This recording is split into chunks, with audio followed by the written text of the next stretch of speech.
گوجری زبان میں اپڈیٹ سنیے۔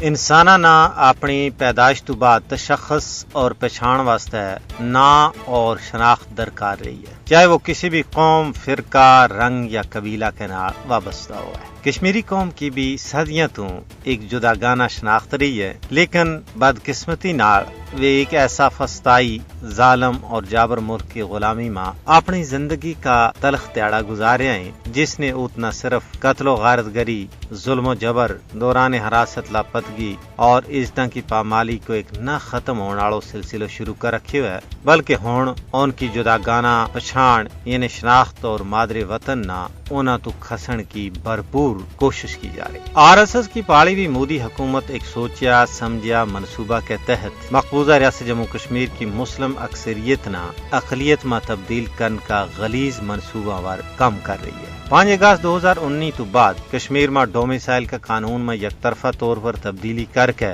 لکھاں کی تعداد میں غیر ریاستی ہندوؤں نہ ڈومیسائل سرٹیفکیٹ تھما چھڑی ہیں، جس کو مقصد غیر ریاستی لوگوں نہ کشمیر میں آباد کرنا ہے اور کشمیری مسلمانہ نہ اقلیت میں تبدیل کرنا ہے۔ یا کوئی ٹاکی چھپی ہوئی گال نہیں ہے، بلکہ ہندوتوا نیتا کشمیریوں کی شناخت اور پہچان ختم کرنے کو سر عام اعلان کر چکے ہیں۔ کشمیر میں قبل از اسلام ہندو غلیظ تہذیب نے زندہ کرنو BJP اور RSS کو مچ روکڑوں خواب تھو، جس نے عملی شکل دیتی جا رہی ہے۔ RSS اور BJP ہندوستان کے نال ریاست جموں کشمیر کا مکمل انضمام کی اپنی پرانی مضموم خواہش کی تکمیل چاہتا ہے، لیکن دوجا پاس ہے کشمیر کی سیاسی صورتحال پر ڈونگی نظر رکھنے والا ماہرین اور تجزیہ نگاراں کو کہنا ہے کہ 5 اگست 2019 کا غیر قانونی اقدامات کشمیریوں کے حق کی خود ارادیت کی کوک نہ کسی بھی صورت میں ختم نہیں کر سکتا۔ کشمیری اپنی منفرد شناخت اور ثقافت کا تحفظ واسطے پرعزم ہے۔ کشمیری کدے بھی RSS اور BJP نہ اپنی شناخت ختم کرنے کی اجازت نہیں دے سیں۔ ضرورت اس گال کی ہے کہ انسانی حقوق کا عالمی چیمپئن کشمیریاں نہ انصاف دوڑنے واسطے اپنا عملی کردار ادا کرے۔